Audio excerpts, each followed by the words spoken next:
As we are processing this lecture at present, in particularly in the first week of March 2026, the world is facing another annihilation due to the conflicting situation in West Asia or the Middle East, where number of countries are involved. So we have titled this particular lecture as West Asia, a peace to end all peace. So the very part one of this lecture deals with the background, and that background is relating to the land of Israel and the Palestine.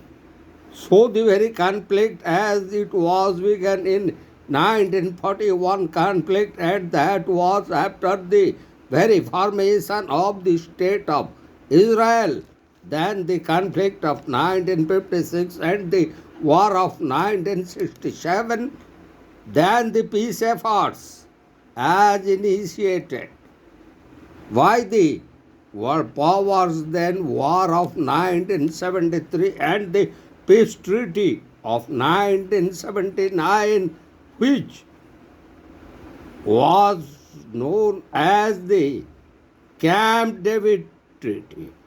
So also we would like to discuss about the Israel's annexation of Golan Heights and West Bank, then the very war between Israel and Lebanon from 1982 to 1984. So in this part 1 we will discuss in detail every aspect that relates to the West Asia and Middle East crisis, which we have entitled as a peace to end all peace. So West Asia is the expression used for the Asian countries south of Soviet Union and west of Pakistan. It contains principally all the Arab countries from Syria to Egypt as well as Israel. So those countries mostly include those Arab countries of Saudi Arabia, Iraq, Kuwait, Iran, Oman, and United Arab Emirates, Yemen, Qatar, and the neighboring countries such as Yemen, Egypt, Bahrain, and above all the state of Israel. So sometimes the very term Middle East is also used for this area. This area has been transferred into a dangerous cockpit of international politics since World War II, because the people of almost all the ideologies are making efforts to win over the people of this area to their side. The keen interest in the region has been due to its unique geographical position. The strategic importance of the region lies in geographical position, the fact that it is a land bridge which links three continents: the Asian continents, the African continent, and the European continent, and thus gives to the occupant not only great land advantage but also a favorable position to defy the sea power. It also the center of international communication, because some of the shortest sea and air routes between Europe and Africa and Asia lie through the region.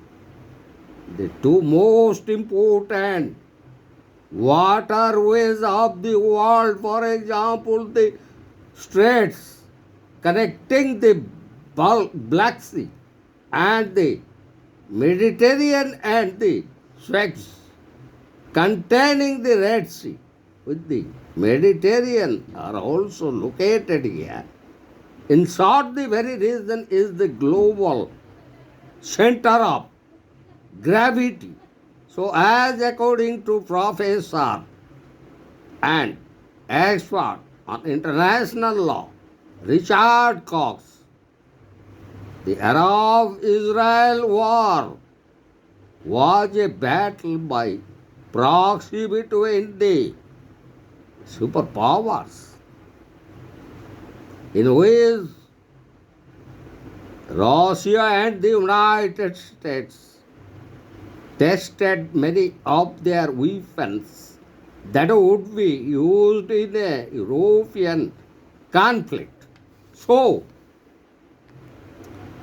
how the very peace treaty and the agreement that was reached in the year 1948 so the very formation of the state of Israel, which we call a peace treaty, which and all peace, apart from the oil, another factor which has made this region crucial is the persistent hostility between the Arabic and the Jews.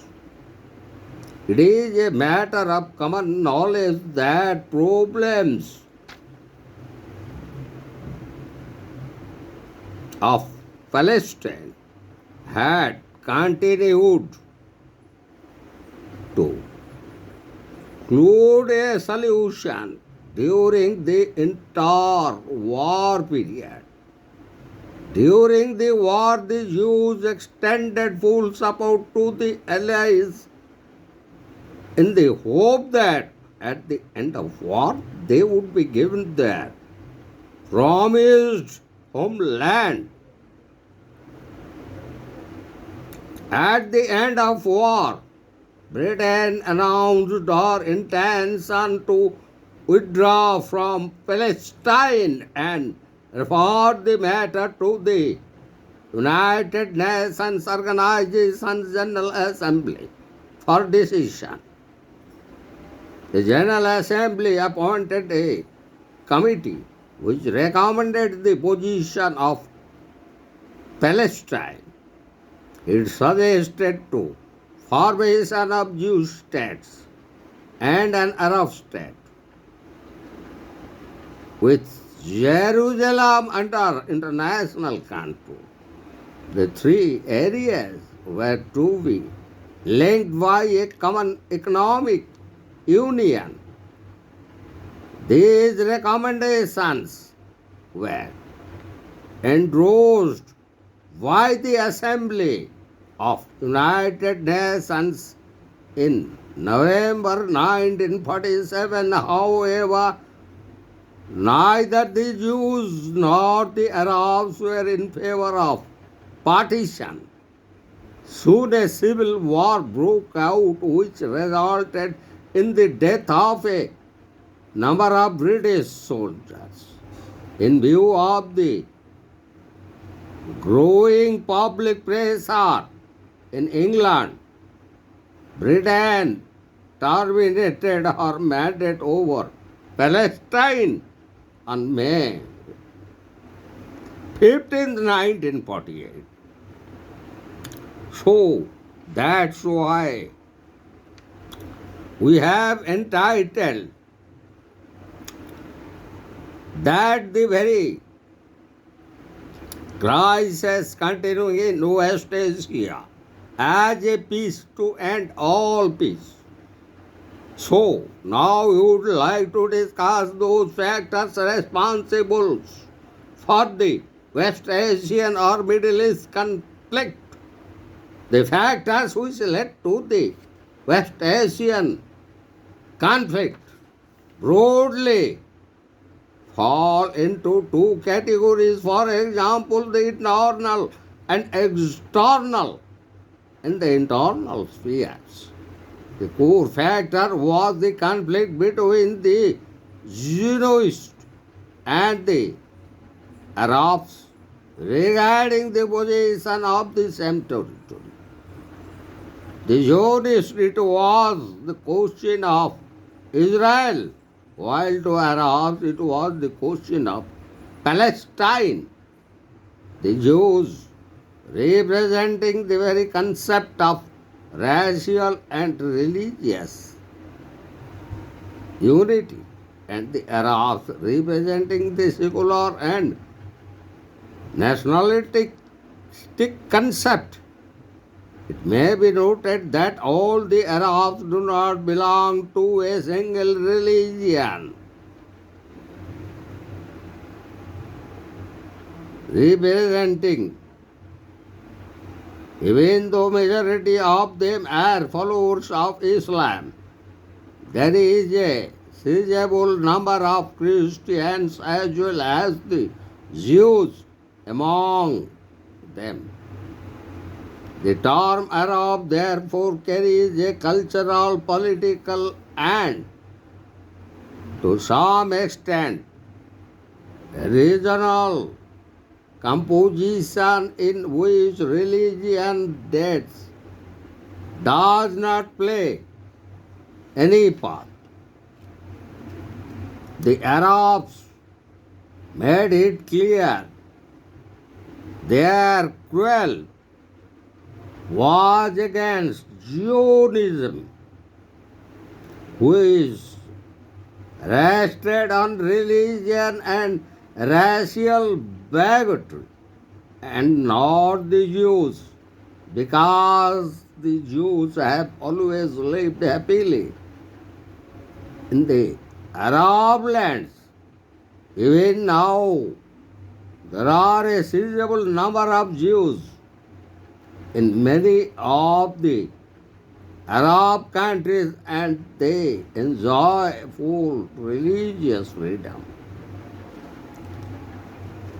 As regards closely allied with these problems was the problem of Palestinian refugees who were forced by the Israelis to leave their land and seek shelters in the Arab country.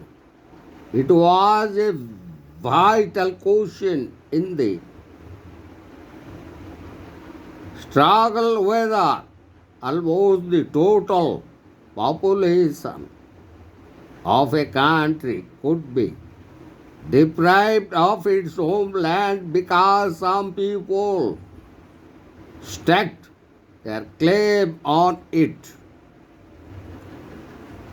As regards the external factors, in view of the power vacuum created in the region in the post Second World War period, both the superpowers, United States of America and Union of Soviet Socialist Republic, were keen to increase their influence in the area.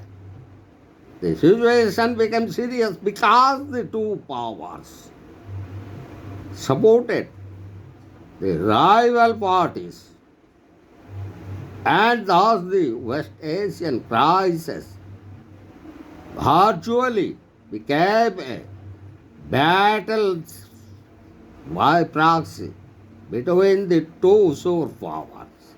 So let us come to analyze the very conflicts that arose in the year 1948, soon after the British announcement regarding the very termination of mandate over Palestine by the Jews proclaimed the very formation of the state of Israel.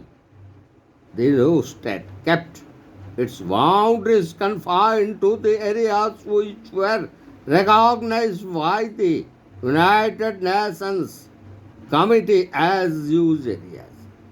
Soon United States of America, United Kingdom or Britain and Union of Soviet Socialist Republic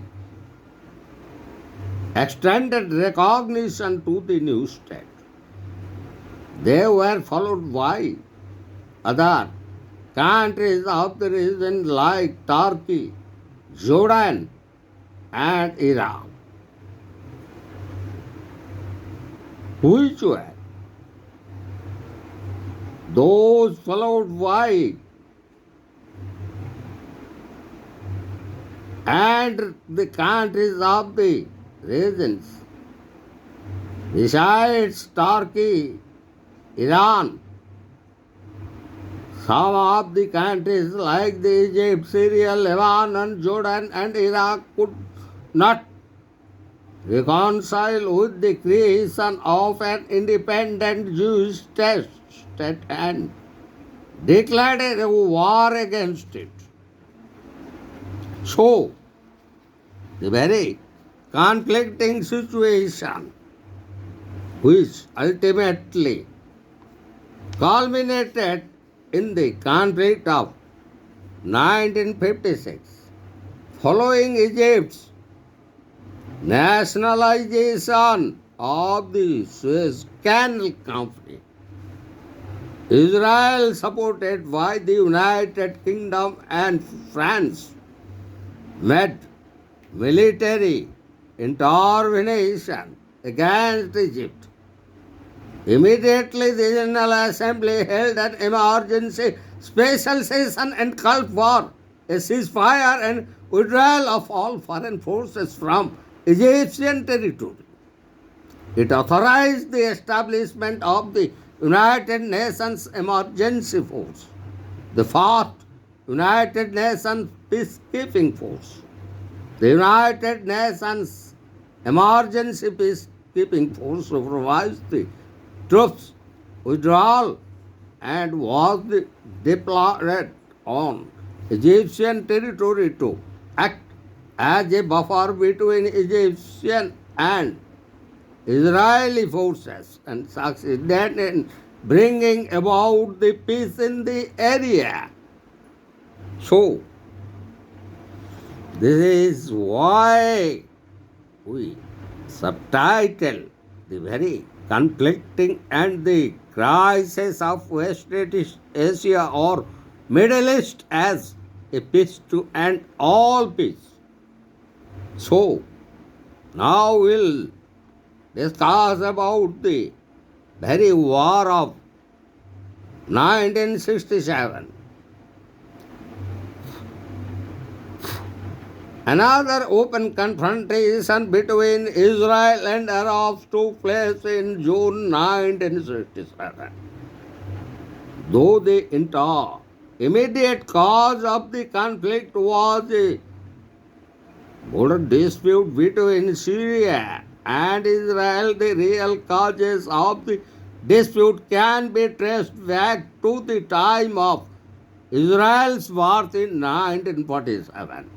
As already noted, the Arabs had never been able to reconcile to the creation of an independent state of Israel, and tensions had persisted between the two over all the years.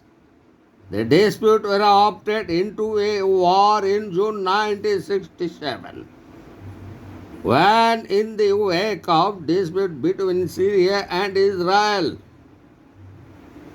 President Nasser of Egypt asked the United Nations military command to withdraw the peacekeeping forces from the country's border with Israel. The United Secretary General ordered the withdrawal of the United Nations Emergency Peacekeeping Forces stationed along the Israeli frontier since 1956. The positions were soon taken over by the Palestine Liberation Organization or PLO, a part of the armed forces of United Arab Republic of Egypt on 23rd May 1967.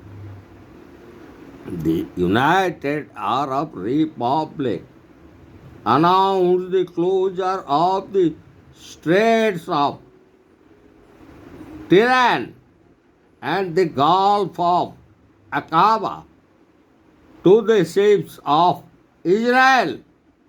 All the approaches to the Gulf of Aqaba were mined, as these actions were likely to adversely affect Israel's foreign trade and violated the law of sea. Israel decided to take direct action in the matter. So it struck the airfields of 4 Arab countries and completely crippled their air power. Israel won quick victory against the Arabs, and within 7 days the entire area east of Suez Canal came under her possession. Israel occupied Jerusalem and reached as far as Jordan River. Ultimately, at the call of the Security Council, the two parties agreed to a ceasefire on 10 June 1967. The ceasefire did not prove effective, and both the parties charged their opponents of violating this act. However, Israel refused to surrender the gains of the June 1967 war unless a basis for a permanent peace through direct talks between Israel and Arabs could be found. So, in that context, we would like to discuss how far these efforts of powers resolve the crisis. So, in 1969, the Soviet Union, the then Union of Soviet Socialist Republics, suggested a peace plan which was virtually a scheme for the bilateral peace agreements between Israel and Egypt. It proposed withdrawal of Israel troops from positions occupied in 1967. Formal recognition of the state of Israel by the Arabs with secure front trades, right of free navigation through the Suez Canal and Straits of Tiran for Israel. This plan did not find favor with Syria. So in 1968, France proposed another, a four-power conference to bring about peace in West Asia. This proposal received favorable response during the period from April 1969 to September 1971. The four powers held a number of conferences to find out a solution for peace, but without much success.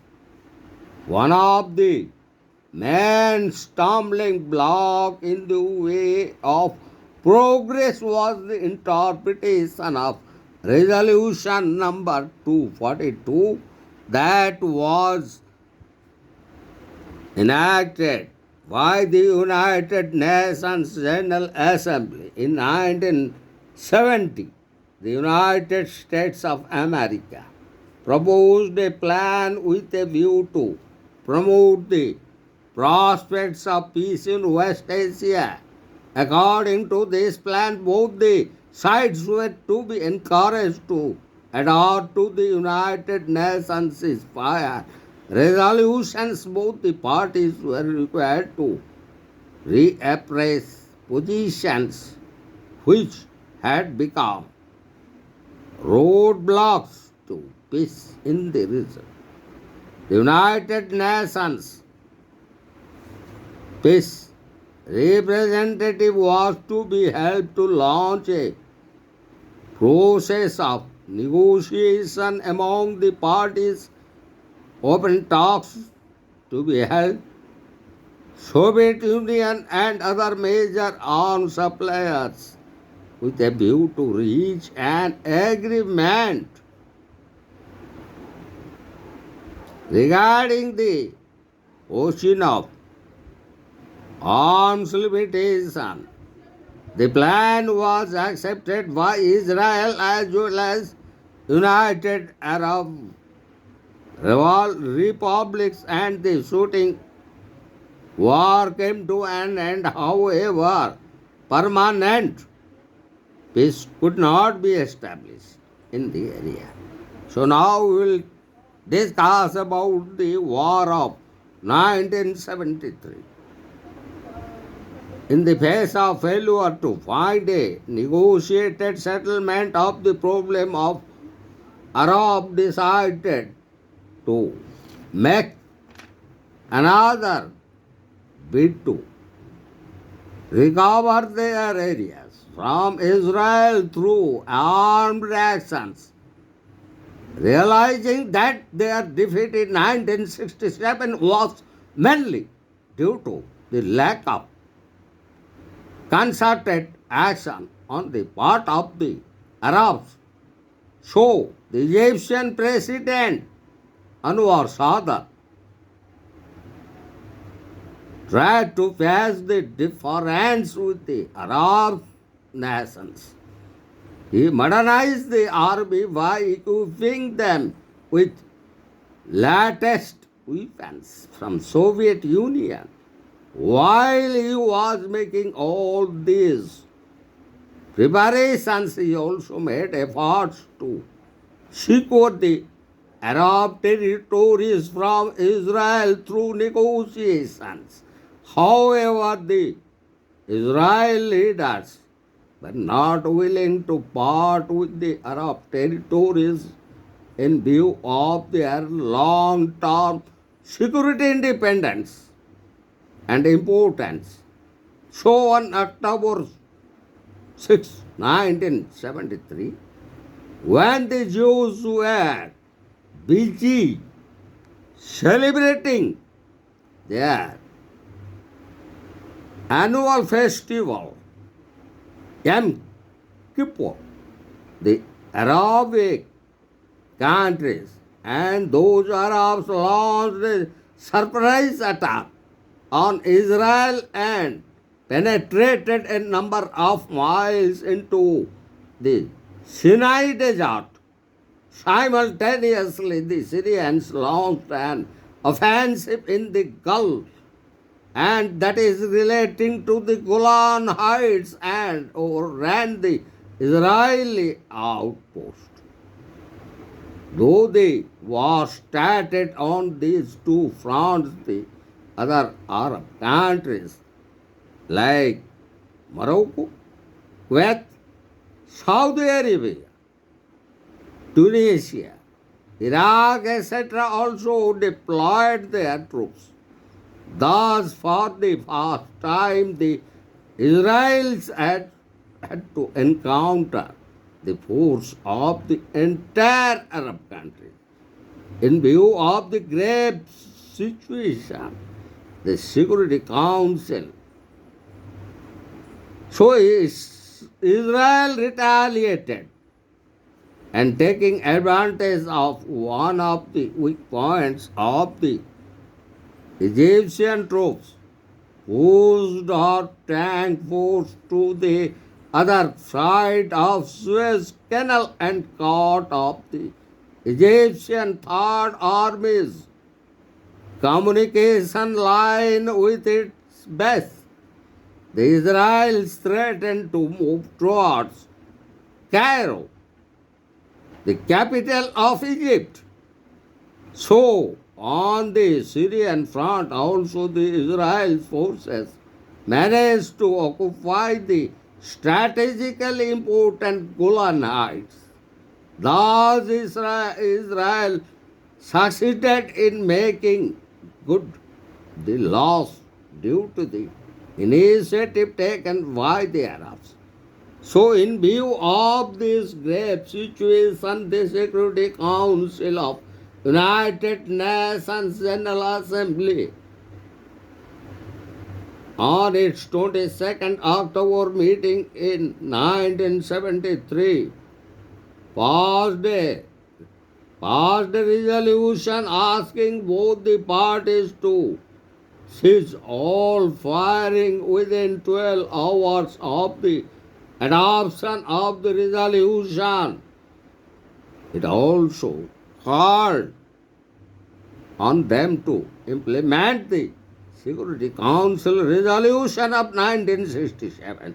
However, neither of the two parties gave effect to the resolutions. As a result, the Security Council of United Nations had to first pass another resolution the next day to impose ceasefire.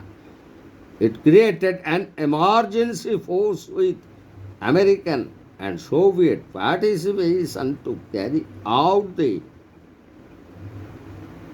resolution. Ultimately, the two parties agreed for a ceasefire, although frequent violations of the same continued for some time.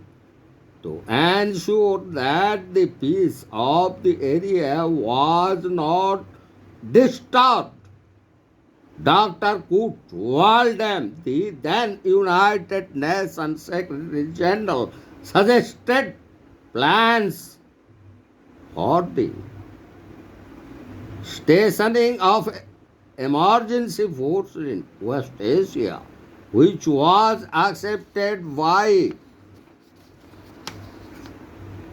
the Security Council.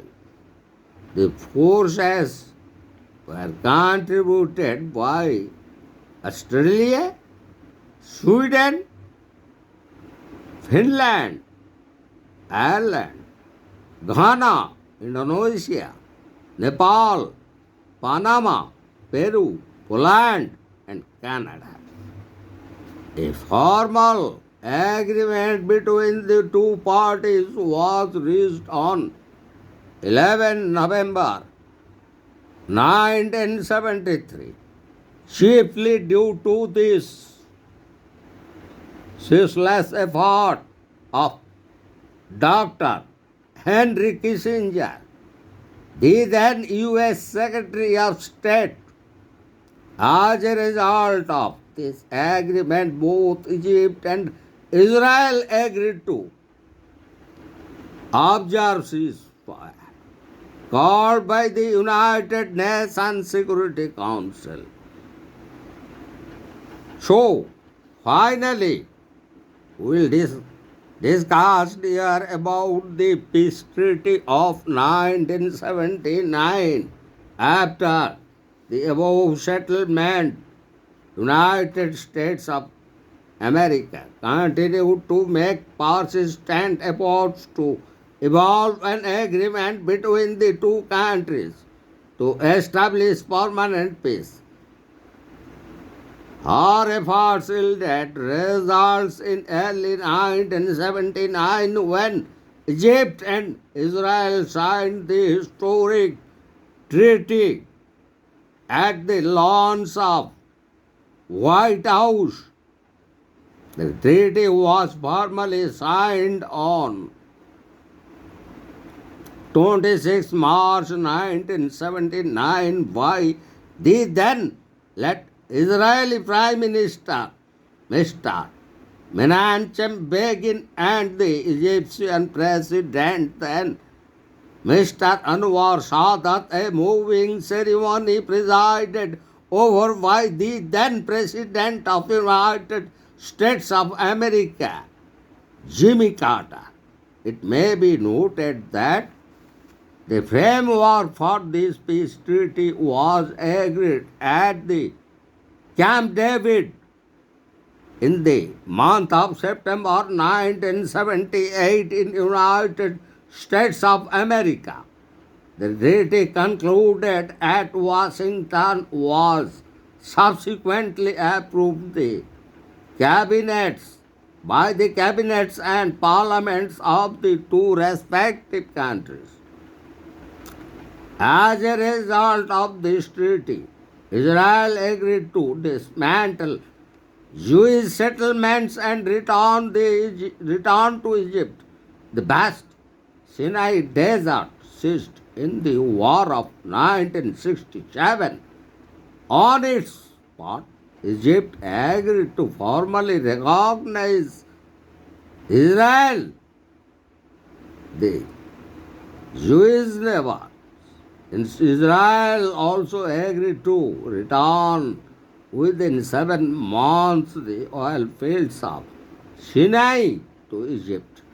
Israel was to evacuate the coastal town of El Aris within 2 months and pledged to give coastal town and the very freedom to the Palestinians living on the West Bank and the Gaza Strips. The treaty did not contain any provisions regarding the return of West Bank and the Golan Heights.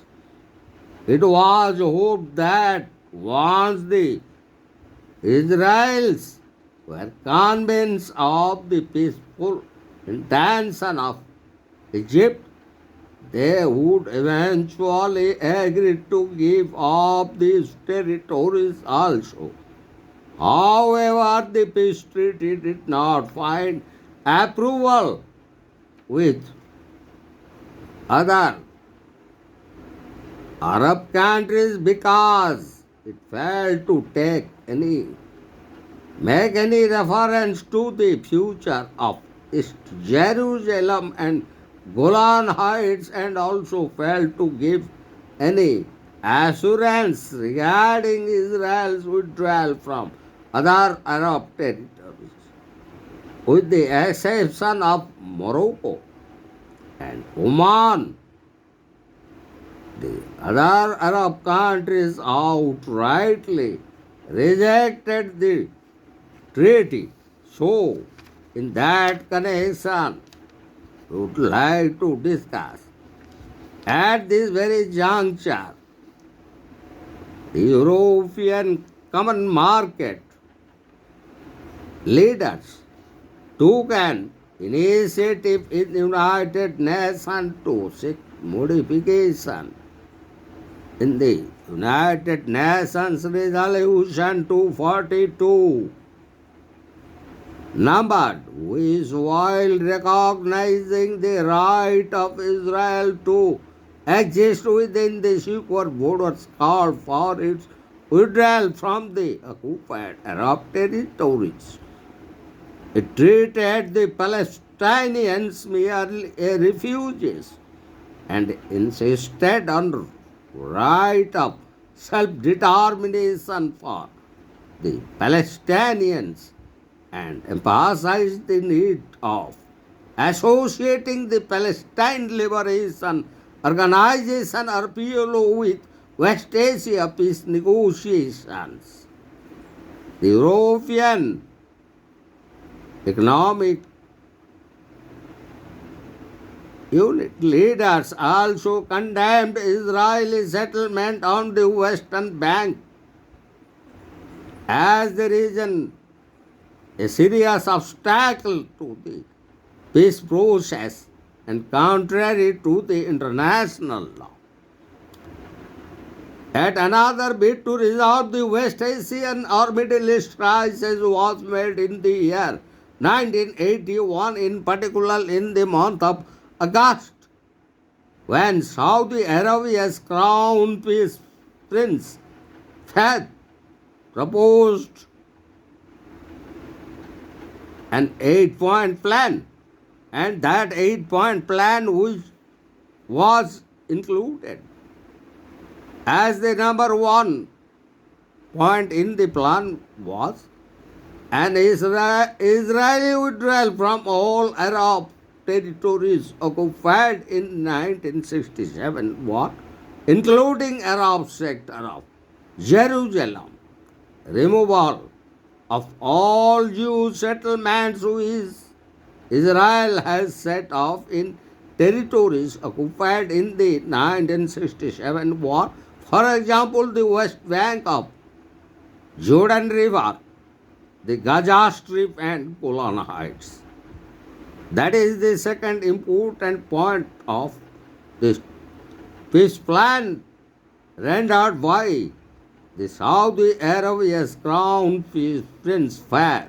And the third important point that he made in his peace plan of 1981 was that guaranteeing freedom of worship for all religions, Christianity, Islam, and Judaism in the Holy Land, including Jerusalem.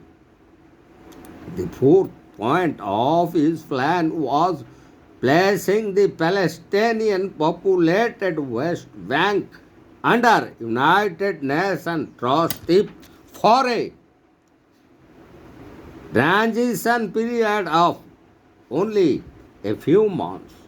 And the sixth point of his peace plan of 1981 was establishment of an independent Palestinian state with Jerusalem as its capital. And the seventh point of his plan was recognition of the right of all states in the region to live in peace. And the last and the eighth point of his peace plan of 1981 was the guarantee of implementation of the above principles by United Nations organization or some of its members. Besides that, he also called on the United Nations and also the United States of America, Reagan administration, as the then President of United States was President Ronald Reagan, to end its unlimited support for Israel and to acknowledge the Palestinian issue as the common denominator in West Asia. However, this plan was rejected outright by Israel as it held the plan as dangerous to Israel. So the peace efforts in West Asia received a temporary setback in 1981 October when President Anwar Sadat of Egypt was assassinated during a military parade in Cairo, the capital of Egypt, by an army officer and 3 others persons who were members of the Islamic fundamentalist movement. But the succeeding president after Anwar Sadat, President Hussein Mubarak, who succeeded President Anwar Sadat as president, pledged to continue the policies of President Sadat, including peace process with Israel. As a result of persistent efforts by United States of America, Israel ultimately returned Sinai to Egypt in terms of the Camp David Agreement of 19 1978. An international peacekeeping force was employed to prevent escalation of tensions. It may be noted that the forces was not United Nations forces and was under the control of United States of America with contingents drawn from Britain, France, Italy, Holland, Australia, New Zealand, Fiji, Colombia, and UK. The peacekeeping force was placed under the command of a Norwegian general. So now we would like to discuss the very annexations made by Israel. So a new tension to the Middle East or West Asia was added following annexation of Golan Heights by Israel in the month of December 1981. Though there were some demonstrations against this action of Israel by its inhabitants, Syria could not oppose the annexation with force. It merely proceeded to sign a treaty of friendship with Union of Soviet Socialist Republic with the hope that Soviet Union may come to its rescue. Another crisis in the Middle East or West Asia was caused by the attempt on a part of Israel to annex the West Bank. It removed pro-Palestinian liberation organization mayors, closed universities, planned and established more Jewish settlements, and replaced military with civilian administration to show that the territory was coming under normal Israeli rule.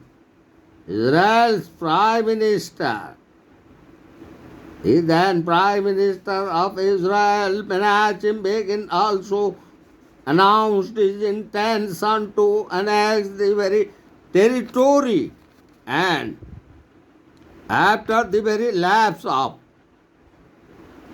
5 years period of autonomy as specified in the peace treaty, this automatically hampered the progress of negotiation for Palestinian autonomy and further to the very continuing West Asian and Middle East crisis that was contributed by the Israeli attack on Lebanon and the continuing crisis from 1982 to 1984.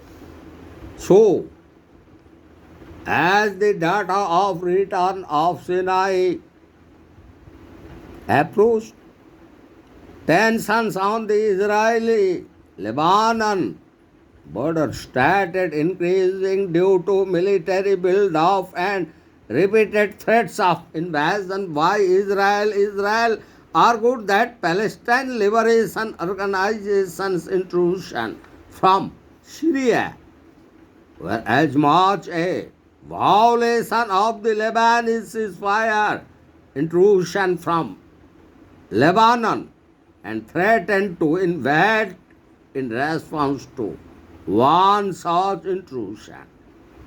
The things got aggravated following assassination of an official of Israeli embassy in Paris and the killing of a number of Israeli soldiers through the planting of landmines in southern Lebanon. Israel retaliated by bombing Palestine Liberation Organization targets in the vicinity of Beirut. However, the Palestine Liberation Organization refused to take any action on the plea that they should provide Israel a pretext to invade Lebanon. Even Syria did not want a war with Israel due to a fear of defeat. However, in June 1982, the Israeli troops, with the help of American supplied weapons, made a rubble of West Beirut and brought about a complete defeat of Palestine Liberation Organization. No doubt the 8,000 guerrillas of the Palestine Liberation Organization suffered a dogged resistance, but the Arab states refused to offer any assistance to Palestine Liberation Organization. As a result, the Palestine Liberation Organization was virtually reduced to shambles. The only help which the Arab states rendered to the Palestine Liberation Organization was that they agreed to offer hospitality to the humbled Palestine Organization men evacuated from Lebanon. The evacuation was effected with the assistance of U.S. Marines and the troops from France and Italy. The Israeli action met with severe condemnation at the hand of the West European governments. Even Reagan administration of United States of America showed its disapproval of the Israeli action by suspending the supply of cluster bombs to Israel. However, it did not take any further action to prevent Menachem Begin Israeli government from waging such a ruthless war against the Palestine Liberation Organization guerrillas. In fact, some cities have alleged that without the political and strategic backing of the Reagan administration, Israel could not have won this victory. The almost universal international condemnation of the Beirut atrocities led to adoption by the United Nations Security Council on 19 September 1982 of a unanimous resolution expressing outrage at the criminal massacre of Palestinians in Beirut. The resolution authorized the United Nations Security Council to investigate the possibility of United Nations troops being deployed to assist the Lebanese government in ensuring full protection for the civilian population. The very next day, the Lebanese cabinet requested the deployment of the United States, French, Italian peacekeeping forces in Beirut for the maintenance of order. These powers responded favorably and sent their troops. In February 1983, even the British soldiers joined the peacekeeping force in Beirut.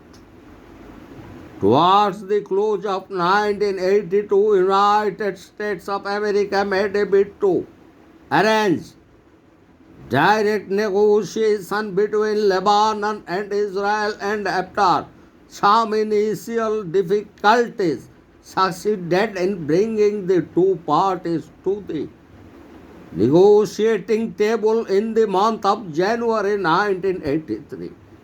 After prolonged negotiation, the two governments reached an agreement in the month of May 1983. Under this agreement, the two parties agreed to end the state of war and establish a security regime in southern Lebanon to prevent the reinfiltration of Palestinian fighters into the area. They also agreed to settle their disputes by peaceful means and not to permit their territories to be used as base for hostile or terrorist activities against each other. They were also to abstain from all hostile propaganda against the other. A joint liaison committee of two countries, which also contained United States of America participants, was set out to ensure the implementation of the agreement. Though this agreement was approved by the Israeli cabinet, it did not get the approval of the Syrian government, which openly declared that Syria would do all in its power to prevent the agreement's implementation. Jordan and Egypt openly supported the agreement, while South Yemen, the Palestine Liberation Organization, and Libya publicly denounced the very agreement. Iran also opposed the agreement. The other Arab states did not offer any comments and were by and large sympathetic to it. So in September 1983, after the withdrawal of Israel, the security conditions in Lebanon greatly deteriorated and a sort of civil war broke out between the Druze and Hellenist militia in the Muslim West Beirut. Also, there was resurgence of militia activities in the northern part of Tripoli. Clashes took place between the pro and anti-Syrian forces and factions. Even the Israeli Defense Force and troops serving with the multinational peacekeeping force in Beirut area were also attacked. This invited the French and US intervention. Later in the month, a ceasefire was agreed and attempts were made to arrive at a permanent negotiated solution to the factional strife in Lebanon. Though initially some progress was made, but the very prospects of solution diminished after the bomb attacks on the headquarters of United States of America and French peacekeeping contingents, as well as the Israeli military headquarters. So, as a consequence, on 16th November 1983, Israel mounted a bombing raid on Navichit, a stronghold of Islamic Amal. In retaliation, next day the French also carried out rocket and bombing attacks on the hilltop stronghold of Ras El in Ain, which was under the Iranian Revolutionary Guards and members of Islamic Amal. So on December 4, 1983, United States of America also attacked on the Syrian position in central Lebanon in retaliation against the incidents in which the Syrian anti-aircraft units had opened fires on United States reconnaissance flights. Despite this, the multinational peacekeeping force continued to stay in Lebanon in the hope that in its absence efforts to find a peaceful solution in Lebanon would collapse.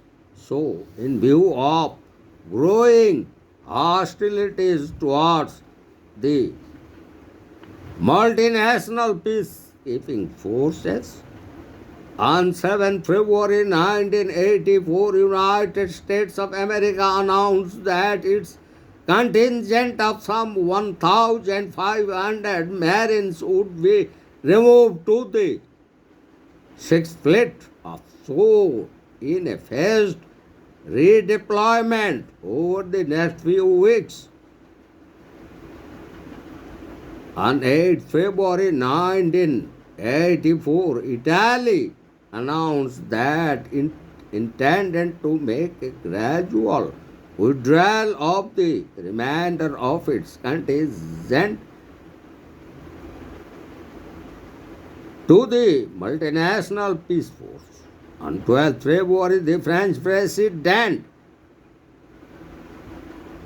Francois Mitterrand announced that he was prepared to withdraw the French contingents from Beirut. On 8 February 1984, Britain decided to redeploy the 115-strong British contingent to the multinational peacekeeping force in Beirut. It may be noted that all these powers believed that multinational peacekeeping force was helpful in extending the authority of the legitimate government by encouraging the process of reconciliation and facilitation the withdrawal of all foreign forces from the country. They were in favor of its retention in Lebanon as it could play a constructive role. So the very prospects of for peace in Lebanon brightened towards the end of 1984 June, when the National Unity Government approved a security agreement. The agreement, a package deal, was designed to restore peace between the warring militia in Beirut. The then Prime Minister of Lebanon, Rashid Karami, expressed the hope that as a result of the package, Beirut would become a unified capital of a united Lebanon, the country of brotherhood that was always wanted.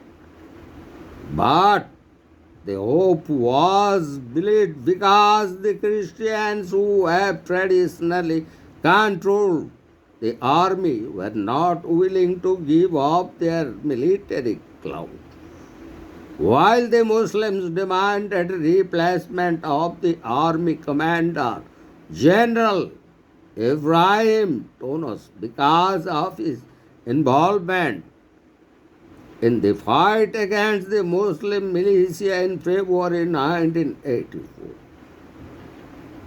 So in the year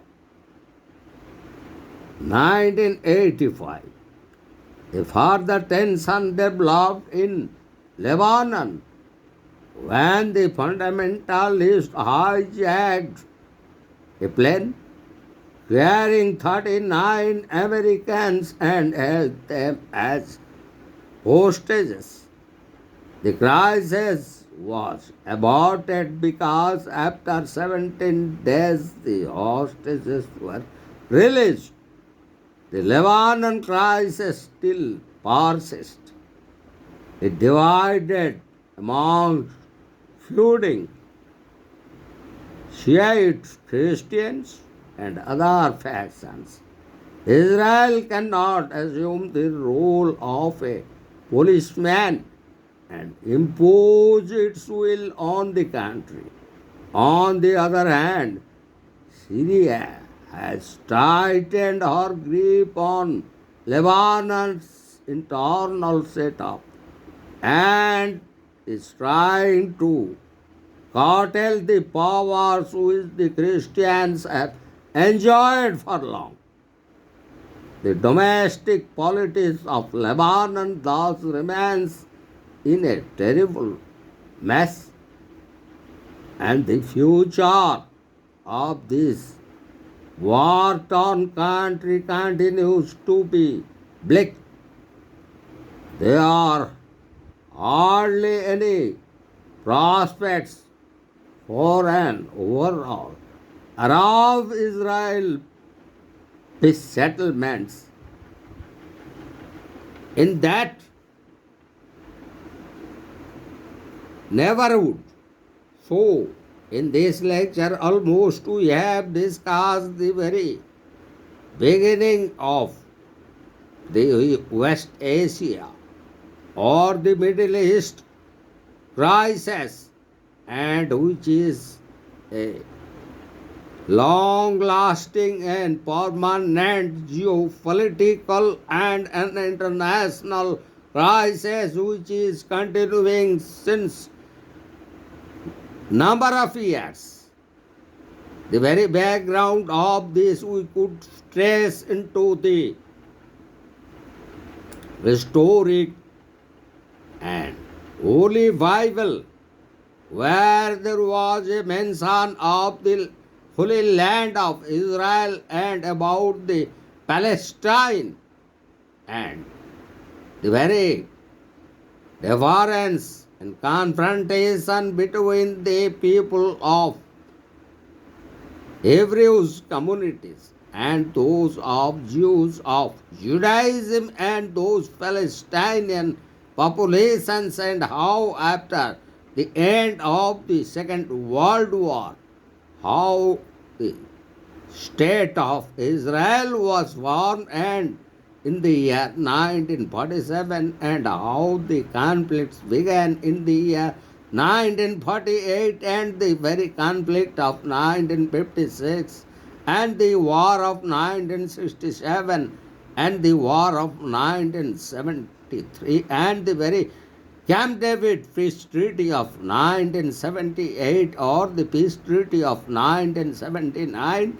Besides that, also we have discussed the very annexation by Israel of the Golan Heights and West Bank, and the contributing factor regarding the West Asian or Middle East crisis that was centered and contributed to the continuing crisis as the war between Israel and Lebanon, which continued from a lasting period from 1982 to 1984, and still we found the same problem is continuing, and that we would like to discuss in our next upcoming part 2 of this series, that relating to West Asia, and in particular as we have titled it a peace to